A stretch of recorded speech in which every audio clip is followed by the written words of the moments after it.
biggest stories already shaping next year's election. And today's big hard fact is that it's exactly 171 days until the general elections on February 25th, 2023. And it's 164 days until the gubernatorial elections nationwide. That's why today I'm talking to one of the people who hopes to win on that day and become governor in Rivers State on May 29th next year. He's the candidate of the All Progressives Congress, APC. Tonye, welcome to Hard Facts. Thank you, Sandra. Always nice seeing you. Lagos, what questions do you have for Mr. Cole? What comments do you have about his candidacy? I mean, it's probably too soon to have any comments about his candidacy. But we'd love to hear them anyway. We have just the one number working, so 0700 993 993 993. 0700 993 993 993. We've got WhatsApp as well. WhatsApp is 080 959 75805.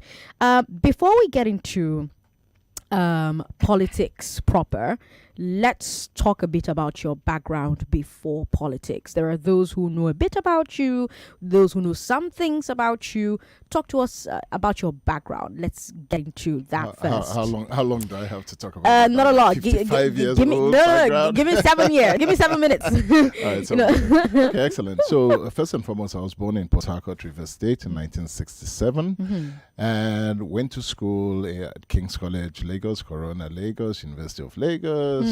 Finished as an architect. So you're more Lagos boy than Rivers boy. We're part and parcel. The beautiful thing about growing up back then was road trips. Every holiday, we're back in River State, we're in Port Harcourt, we're in Abonima. Boat trips, lovely boat trips from Abonima Wharf all the way back to Buguma or Abonima, depending on where we're going at the time. There was no bridge then to Abonima, so we didn't have the luxury of driving home. But the boat trips were beautiful, and so we were always there. I used to play for those who don't know what that is, that's a masquerade that we used to enjoy every Christmas. It was just one of those things, bringing people back home. And Abonima back then was also a place that was very friendly, welcoming, and so the trip, at least for my parents and my uncles, was always to bring guests from all over the place. Why? Because they will put them on water, and for some reason they just love frightening people on the waters. So that whole excuse to put somebody on a boat for 1 hour and bring them into Abonima was a trip. And then we would get home, and essentially it was just something that we always used to do. And so growing up, even though my uncle Napo Graham Douglas, who was one of the senior SANs in Nigeria and chairman of the law school, was here, and I grew up with him, we made it a duty to be back home every holiday. We can start with that. Okay, all right, let's settle there. So you've accomplished quite a bit in the private sector. You've built a successful business. You've gotten personal success for yourself. So people are looking at all of that and they're like, well, why politics? Why politics? Why run for governor? I'm telling you. You get that question quite a bit, yes? First they say, why? First starts off with, are you mad? Are you in your right senses? Why you don't need this stress, you don't need this wahala. Right. But the truth of the matter is this. Politics affects every single thing that we do. Right. And I believe my generation kind of made an error in 1990s, in the early 90s. Okay. Because that was when my father and his group had gone running for office. My father ran for president. Okay. And we all had this patriotic zeal, and we came back running for that, just going everywhere with him. And then we had the Babangida step aside, cancelled election, Maradona games and all of that. And we just decided that, you know what, politics is not straightforward. And so decided to go into business, thinking that we could catch our destiny, hold our destiny, decide where we're going with business. And truly, we became successful in business. But it didn't take us 10 years to find out that every single thing that we were doing was affected by politics. And we had people making laws, policies, rules that affected our businesses. We would sit across the table and we would be at loggerheads with people who just kind of did not understand where we were coming from as businesses. And over time, it became clear that if we did not get involved in the politics end of business, then we would have a problem. The people were suffering more. The slide was heading in a downward trajectory. And so we decided to just jump in and see what we can do.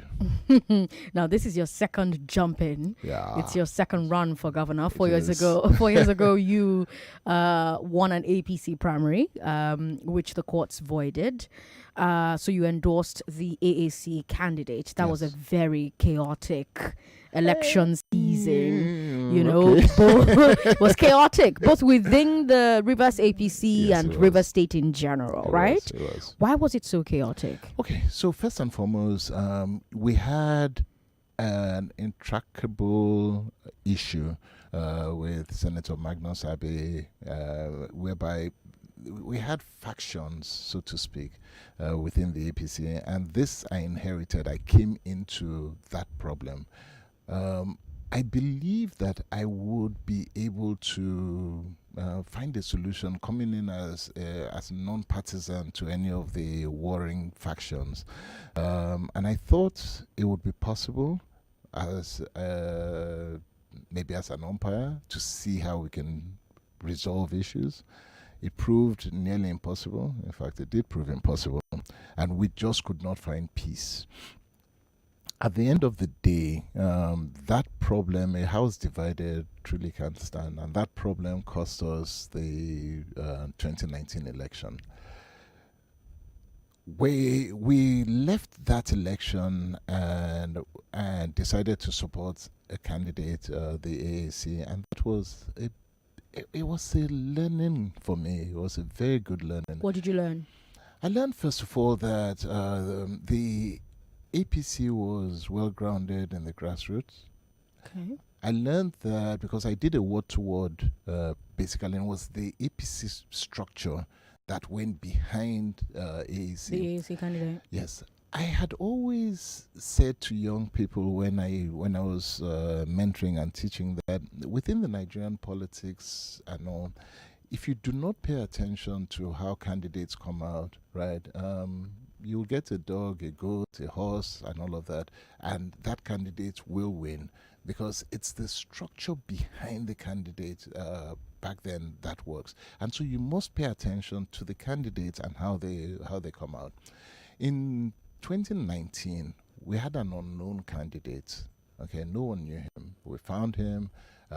He was already a gubernatorial candidate in his party. It was a small party, and APC put their weight behind him. But that weight brought someone who was not known, not just to the limelight, but to all intents and purposes, he was already winning the election before it was before INEC stopped it and recount whatever happened.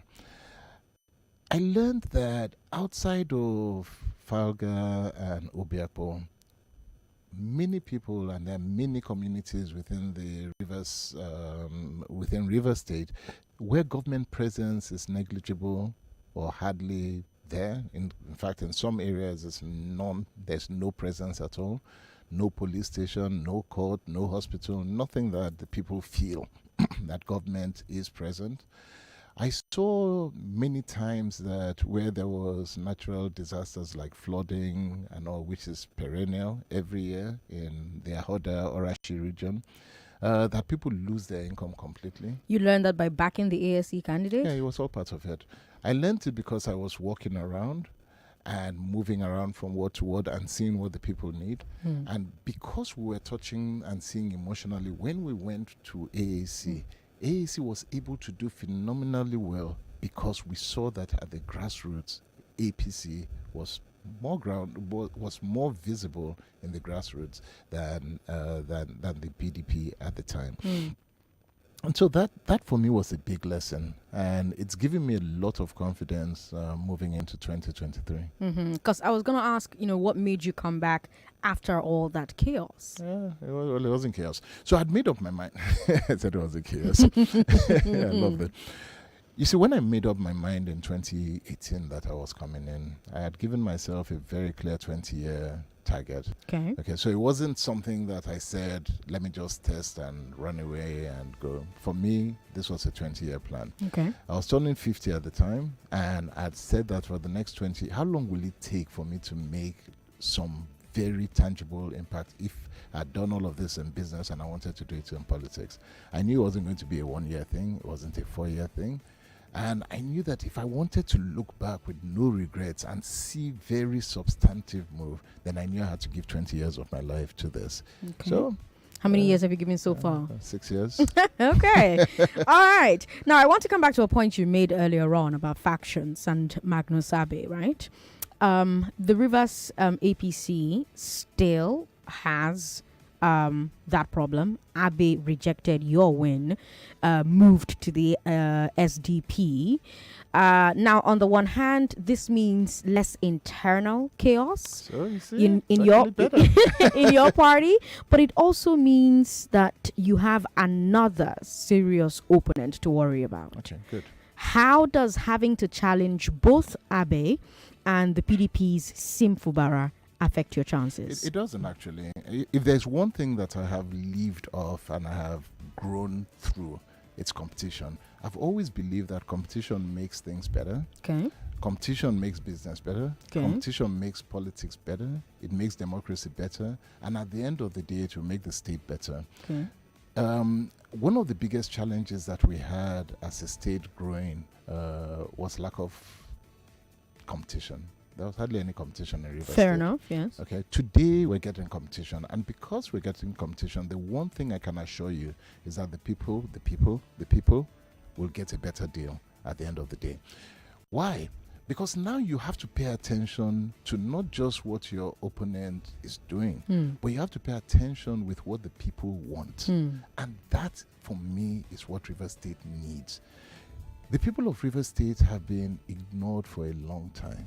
It's a very rich state with very poor people. And I was shocked. Look, the best thing that I did for myself was just go from word to word, was tour the entire state, and I've been doing that again, going from unit to unit and just meeting people where they are and just seeing them in their own environment, in their backyard, and seeing and hearing what their needs are. We have a rich state that has for a long time not really cared about what the people and how to reach the people. The coming election will have to be issue-based. It's no longer about just saying that, oh, I'm the biggest party in the continent, so by virtue of that I will win, or I have the right and it's my right and I must win. No. How are you going to affect that man in the street? How do they know that you care for them? It's going to be issue-based. And when it's issue-based, yeah, my territory. Okay. All right. Let's talk about your territory now. Let's dive into policy. A few days ago, you told journalists, quote, "What I see in River State is poverty, poor educational system," and you've said the same to me right now, poor healthcare delivery. I see very poor schools. I see civil servants that have not been paid. I see people whose pensions have not been paid. I see people who have died because of 5,000 naira. I see people who cannot get medical facilities because there's no jetty. So what can we do? We need to engage all of these head on with good policies, end quote. So you highlighted a lot of problems there, quite a bit. So there's economy, there's education, there's healthcare, there's fiscal responsibility, there's infrastructure. Which of these are the most critical issues in River State, in your opinion? You know, when you take everything, and it's like taking the Nigeria problem, it's overwhelming when you think about everywhere and everything that you have to do and how you have to reach people. And so the best way to begin to even address a problem is to first look at what does it mean to the individual you're dealing with. And when I think about this, right, I start off by saying that first we have to address the dignity of the individual. First, dignity. And why do I say this? A lot of the problems that you have highlighted there, or that I highlighted there, when I look at the base of it, I find out that it's human dignity. It's not caring about what the person, how the person feels, or how the person even wakes up. And I'll give you an example.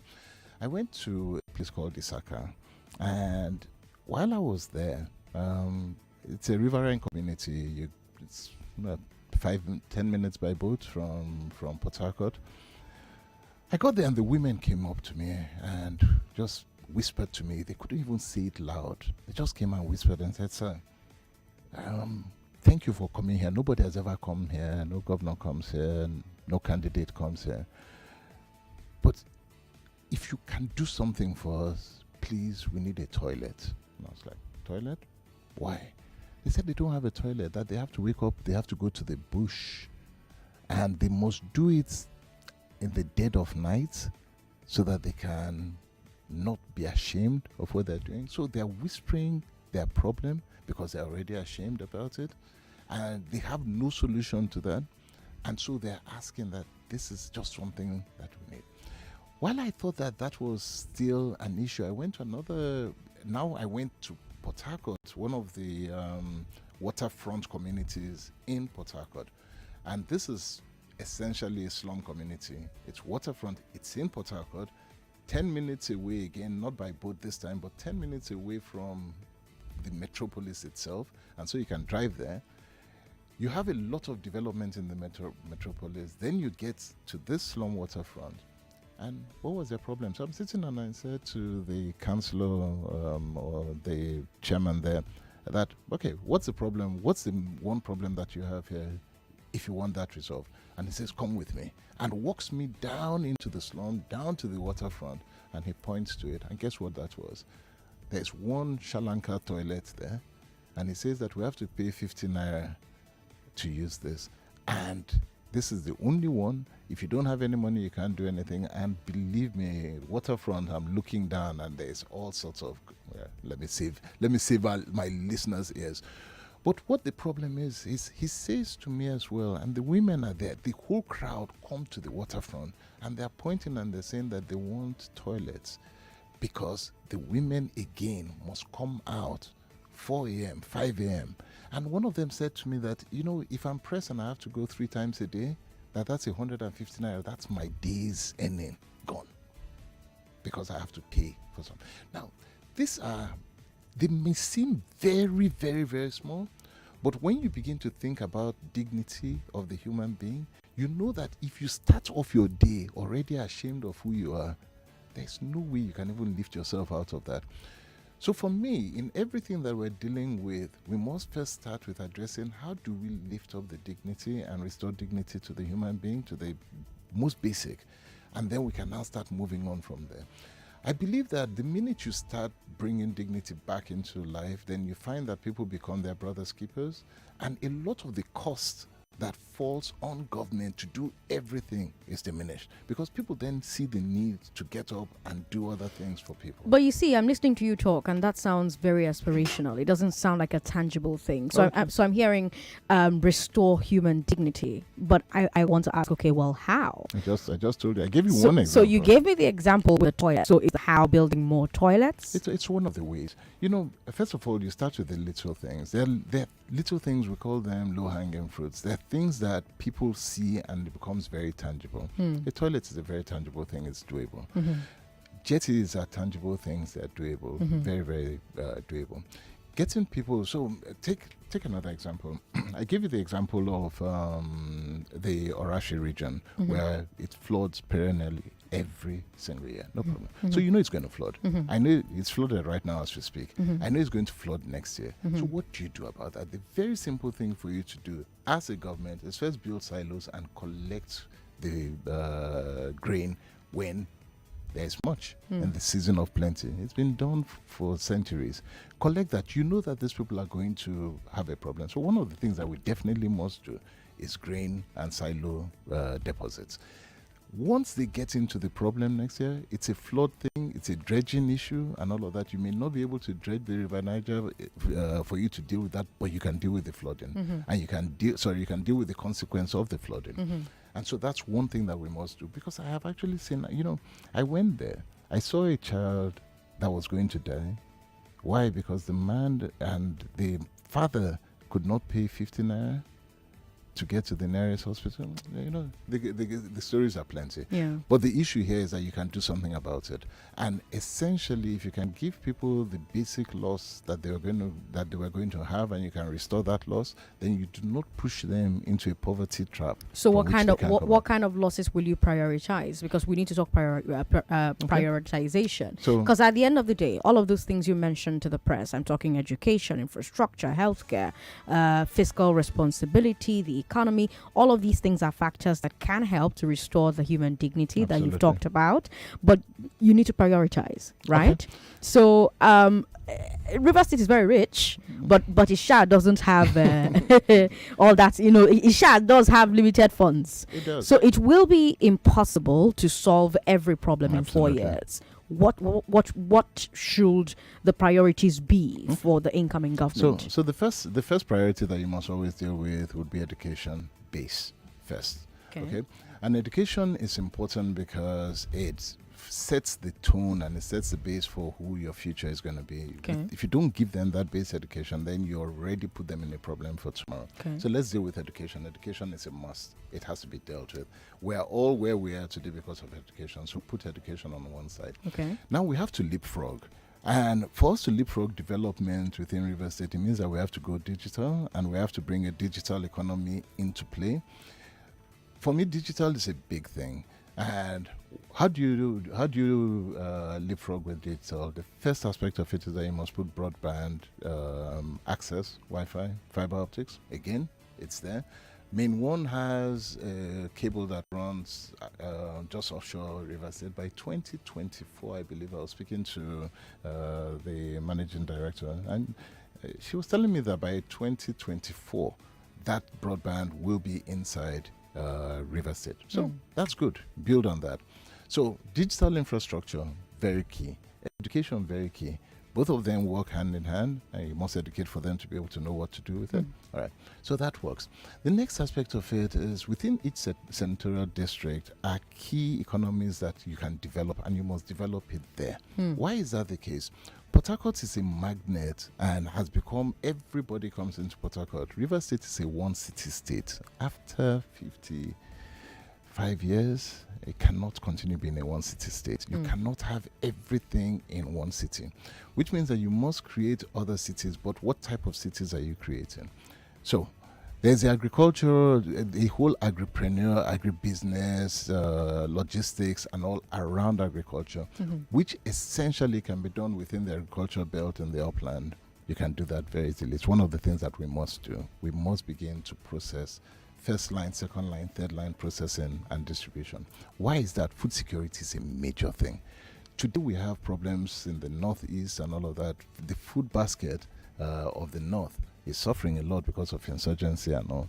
River State can meet that gap. Hold that thought. We'll take a break. All right. When we come back from this break, Lagos, we'll take your calls as well. Let me remind you, we're streaming live, so you can watch my conversation with Tonye Cole. Tonye Cole is the APC Guber candidate for River State. He's hoping that by May 29th, he will take over from Nyesom Wike as the governor of River State.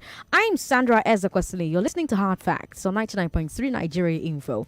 Every Tuesday from 5 p.m., we bring you the road to 2023, where we talk about the biggest stories already shaping next year's elections. And one of the men hoping to take charge next year is in the studio with me, and you can watch live Facebook, Nigeria Info 99.3, YouTube, Nigeria Info FM. Don't go away, Lagos. We'll be right back. Nigeria Info. Don't tell people you've added weight. Why are you losing weight? Yeah. You eating. No, it's not your business. Money, the pass is good. We should be patient and pray to God that God is going to answer her prayer. Please, this is not all about prayer. It's not like everything is not prayer. That is Nigerian mentality. It's not finding happiness in your home. You pray. Your number one station for talk. Let's talk. Hi, son. How are you and my daughter-in-law? We're good. Thanks, Dad. There's something I've been willing to talk to you about. Okay. I'm listening. Rose and I are relocating back to Nigeria and we're looking to get a home, somewhere safe to start our family. My son, Leisure Court Limited has exactly what you need. Really? I'm telling you, and their newest estate, King's Court, located at Orchard Road, is a nice place to start a family. The estate comes with swimming pool, children's play area, 24/7 electricity, and security. With just 75 million naira, you can get a 4-bedroom terrace plus a BQ in a premium location. Dad, are you for real? They even have a convenient payment plan: 30% initial deposit, 20% after 6 months, and another 20% after 6 months, and then 30% on completion. You are assured a home, just like me. How do I reach out? You can call them on 081 1111 3267 or 091 5458 7122, or visit them at 3B Onikepo Akonde Street off Admiralty Way, Lekki Phase 1. Leisure Court, excellent housing solution. My customer, I beg give me golden penny 400 grams midi pack. Now spaghetti my children want chop this night. Madam Sabinus, which one be 400 gram midi pack? Introducing Golden Penny Pasta new 400 gram midi pack with same quality. Golden Penny Pasta. Enjoy it your way. Hasbro makes me happy. Take selfie chats with your friends. Do the legwork, play your games. Hasbro gon' make you happy. Oh, yeah, now make me happy. Mario's Day, milky treat today. Hasbro makes me happy. Oats and milk, milk that all the way. Hasbro makes me happy. Oats and coconut is every day. Hasbro makes me happy. Turn up happy moments with Hasbro. Hasbro makes me happy. Guy, what's going on? You know my dilemma with my phone now. You call that one phone. So why are you so happy? I got tired of hiding the phone. So I went to the Samsung store to see what I can afford. Samsung has a plan called Flex Pay that allows you to pay as low as 3,000 naira for any Samsung device of your choice and complete payment over a period of 3 to 12 months. I sharply picked a 6-month payment plan and I got a Galaxy A23. This is a machine. You have been dulling yourself, Find Samsung Flex Pay and own your device right away without breaking your pocket. Terms and conditions apply. Hurry now while stock lasts. Every child dream that we take I am the future. You are the future. Mommy! Daddy! Adon Homes Young Landlord season is here again. Please don't miss this opportunity to secure my future in real estate. Oh yes, invest in your child today. Give them a head start for the future with the Adron Homes Young Landlord Sales Offer. Enjoy 30% discount on a full plot of land, plus a flexible payment plan of up to 24 months when you subscribe. And there's more. As a young landlord, your child gets educational and stationery giveaways such as school bags, study furniture sets, lunch box sets, educational tablet, or a shopping voucher during this sales offer. The Young Landlord Sales Offer is available for all our estates nationwide. For inquiries, call 080-232-36621 or 080-228-46321. Terms and conditions apply. Adron Homes, making the incredible affordable. Believe and win big. Experience the wonder of the FIFA World Cup in Qatar with Coca-Cola. Buy any Coca-Cola product with a white cap. Check the code under the cap and dial *8014 *1 code hash to participate for free. You could win an all-expense paid trip to the FIFA World Cup in Qatar. There's also 250 million naira in airtime to be won instantly. T's and C's apply. Coca-Cola, official partner of the FIFA World Cup. This promo is approved by the FCCPC. 99.3 Nigeria Info. Your number one station for talk. Let's talk. Hello, Lagos. So it's your deals plug here, and I have something amazing to tell you. We all know there are devices, and then there are Nokia devices. Woo! And like human beings, there's always something striking about a person. Anyway, whatever strikes you the most about Nokia devices, you can now experience all that and much more. The Nokia T20 tablet brings the classic quality that you expect from a Nokia phone to the big screen, and it helps you find a better work-life balance. It has a crystal clear 2K screen that lets you see both work presentations and movie marathons in stunning detail. Let me tell you more. Enhanced speakers, dual microphones. These things help you hear and be heard better. Now you can even take part in up to 7 hours of conference calls, and you can enjoy a season of your favorite show on the go, or work and play throughout the day with its long-lasting battery. This battery, in fact, it is It is ancient of days. It will last you forever. Plus 2 years of OS upgrades and 3 years of monthly security updates in a well-built design. Do you know what that means? It means that you will be enjoying it all for years and years and years to come. So don't sleep on it. Get the Nokia experience on the Nokia T20 tablet like yesterday. Because like I have mine and you should too. Bye, Lagos! Welcome back to Hard Facts with Sandra Ezekwesili. I'm Sandra Ezekwesili. I've got Tonye Cole in the studio with me. He is the APC Guber candidate for Rivers State. And we're streaming this conversation live on Facebook, Nigeria Info 99.3, YouTube, Nigeria Info FM. If you joined us at 5 o'clock, then you know that before the break, we're talking about some of the things that Tonye thinks a government should prioritize as far as Rivers State is concerned. And he talked quite a bit about Rivers being the perfect state to make up for the food crisis that Nigeria could face if the insecurity in the north continues. I want to press a bit on a point you made earlier on about the opportunities in Agric in River State. Can the upland thrive as the agricultural hub with the current transport infrastructure, in your opinion, or does it need a heavy investment? That's good. It needs additional investment, heavy investment. No, because I was thinking. If you look at the Abua Odua area, you would find out from that area that a lot of times the connection into mainland Port Harcourt means that mainland rivers means that they have to go through. They have to go through Bayelsa sometimes at the Odua region to come down through Ahoda. So there's some additional investment to be made, but it's investment that just makes logistics easier, bring things from the farm out. Okay. It's not the heavy investment, and it's not impossible to do. Okay. That's on the one end. Okay. There are a couple of where the heavy investment will be made would be in the bridges that would be required to connect some of the riverine communities, because that would need to be done. And there's some investment that needs to go in that area.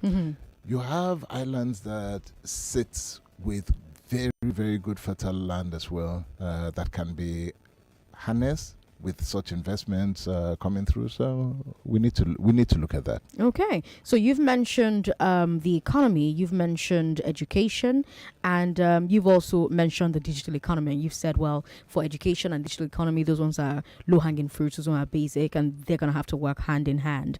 But let me come back to infrastructure for a bit. Right, let me stay on that for a bit. You want to succeed Nyesom Wike as governor. Vice President Oshimbajo nicknamed him Mr. Projects because of all the roads and flyovers that he was reportedly building in River State. So that's the VP of your own party, praising the incumbent. How do you square with that messaging from the Rivers APC that that Wike isn't working? How do you square that with the messaging from the APC in Rivers? I don't know. First, I don't know what that message is. Let's take the salient points that you mentioned. So those points being that there are projects that have been carried out, bridges and all of that, and that's indisputable. You see them, the bridges are there.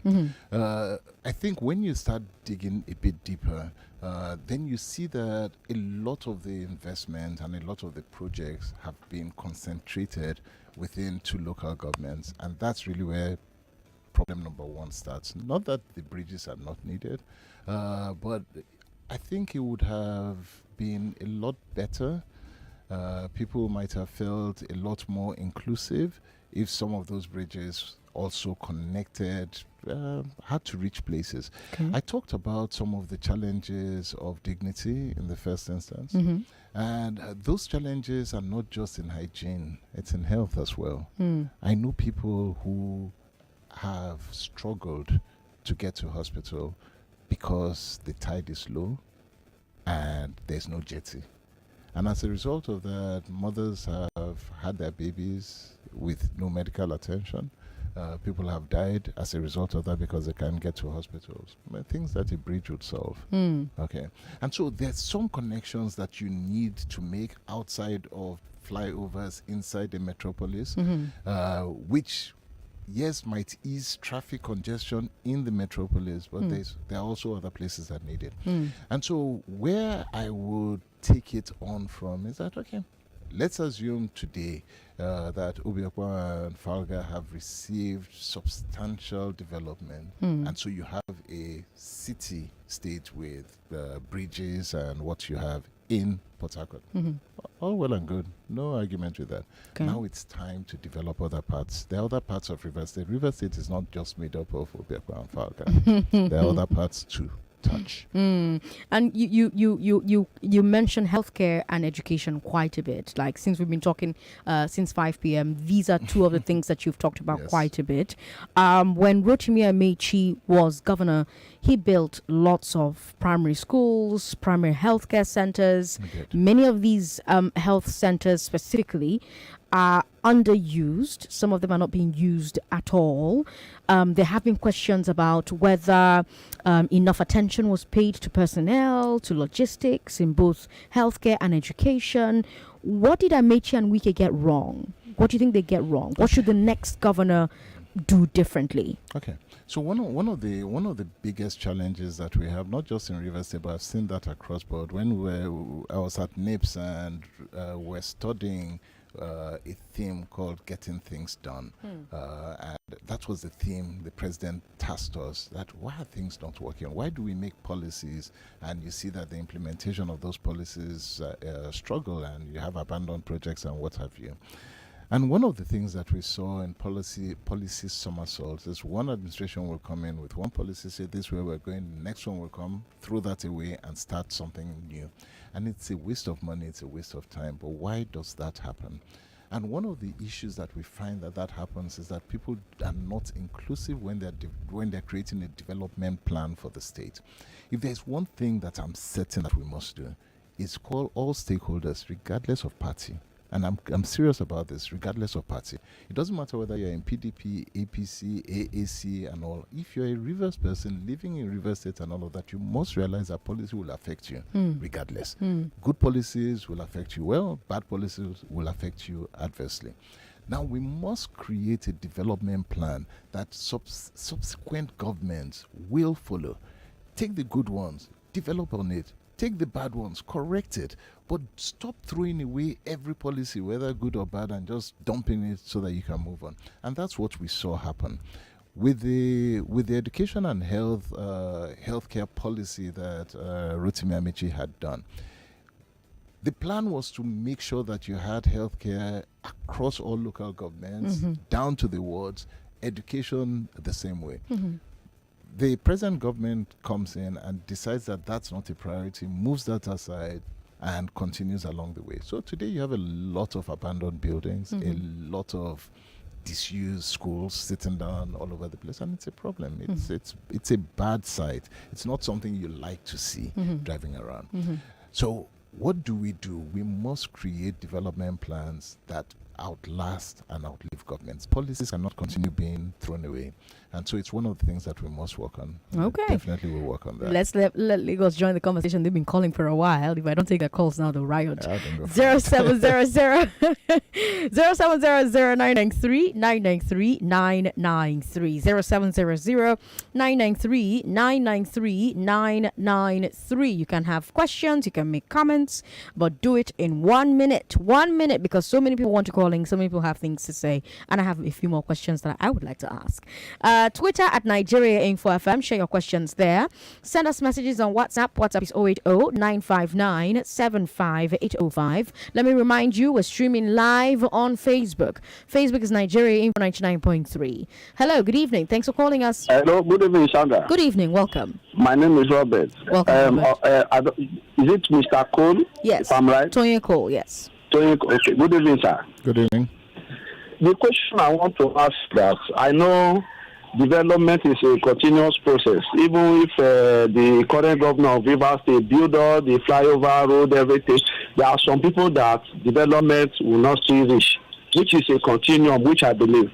My question is that I watched Wiki while commissioning one of the flyovers, and the city governor was in, and he made a statement. He said the person that will take over for him was right there with him.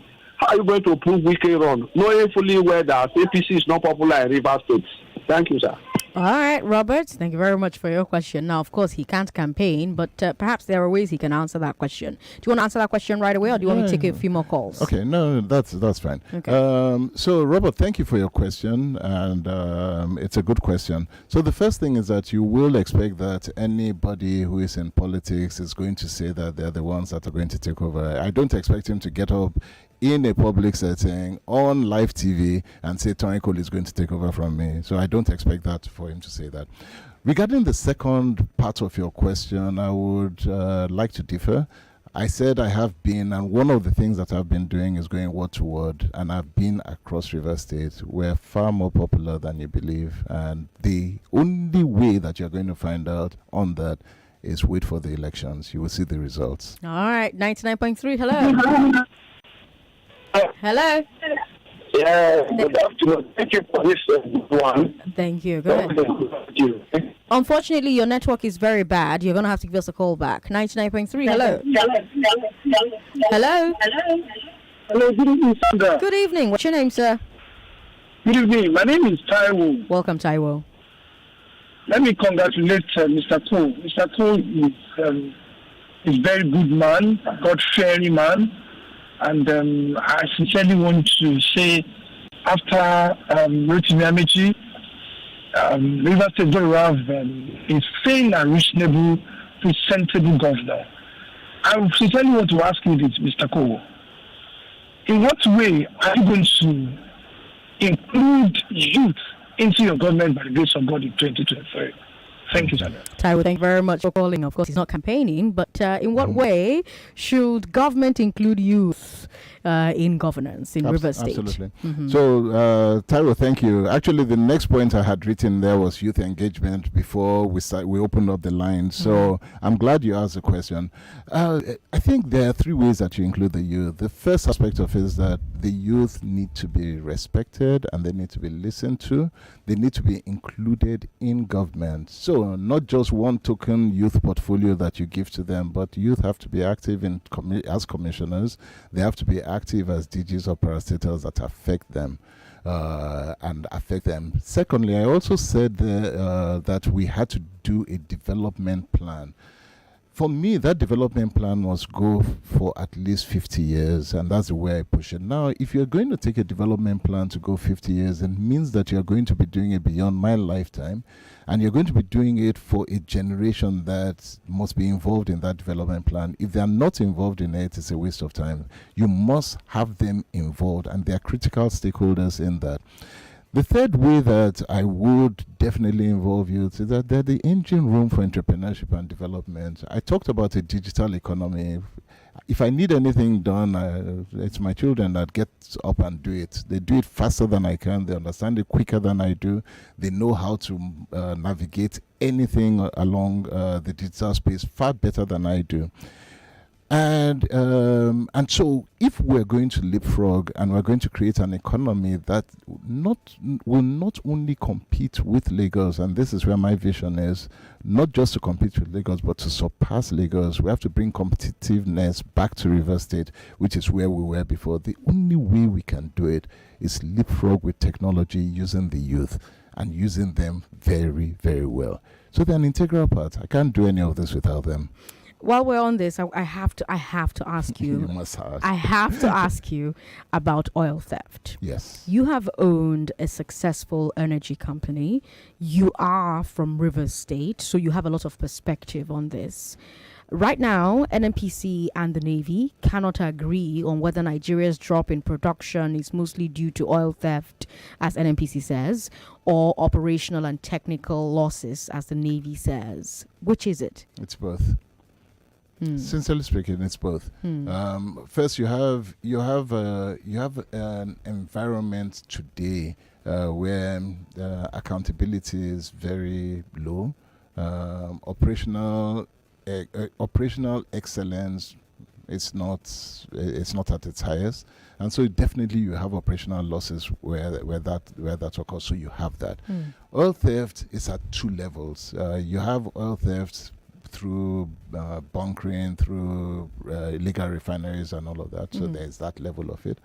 And there's one that nobody yet understands exactly what is going on, but it must be happening at some level, which basically is that you just have cargo missing. Just liters and liters are missing. The math just doesn't add up. We're losing way too much. And we're losing too much for it to all be illegal refineries. Where there's just too much being lost. And so the operational losses. So for me, it's both. But then it should lead to the next question: what do you do about it? And because you cannot continue ignoring it and believing that it's somebody has to be held accountable. Who should be held accountable? Wow. That's a big one. That's a big one. You know, let's start from the states. When I say the state, let's start from the Nigerian state. The Nigerian state is held responsible for making sure that production is at an optimum. Oil and gas is a natural reserve that is on the exclusive list, which means that it belongs to the federal government. The buck stops at the federal government. So the first line of responsibility for anything that has to do with oil and gas or any mineral resource starts at the federal government. That's the first line of responsibility. Now, if I hold you accountable because you must respond to me for whatever is happening, then along the value chain, you begin to look at the necessary places. What I see a lot is buck passing. Everyone says it's not me, it's him, it's not my fault, it's this person's fault. We need to stop the blame shifting and just take responsibility and just say, you know what, I need to stop this. And wow, it's a big one. It's a big one. Okay, here's another big one, and it's my final question because we're out of time. No, I know. And I want to go back to politics a bit for this particular question. Magnus Abe is now the SDP candidate. For years, it's been reported that he was Bola Tinubu's preferred leader in Rivers State. Recently, we've seen Tinubu's lieutenants like Babajide Sanwo-Olu meeting with Nyesom Wike. How comfortable are you with your presidential flag bearer being so close to leaders in two parties that you're trying to beat? So how comfortable am I? I will start off by saying first, I don't have a problem with leaders and politicians speaking to everyone. Okay. Let's remember that if there's one thing that I need Rivers State to be, it's a peaceful state, first and foremost. Every election has been too violent, too fraught with tension, which keeps investments away from the state. It keeps people second guessing Rivers State and just putting Rivers State in a place where it shouldn't be. We get most of our information from the news and not from the reality on the ground. People don't go into Rivers State, but they just take and make an opinion on that. So for my presidential candidate, speaking to all parties is a good move, because at the end of the day, it means that the decision he will make will be an informed decision at the end of the day. And what's that informed decision? I think by the time he finishes speaking to Nyesom Wike and Magnus Abe, he will come to only one conclusion, and that conclusion is that APC is the party to stand with. There's no other party. They will likely, all parties, both SDP and PDP in the state, will likely come to conclusion and terms with the fact that competition is going to be tough. It's not, you can't just write the votes this time. You can't, it's not by standing and just saying that I've won it and you've won it. You have to do the work. And we are doing the work. I am definitely doing the work. Okay.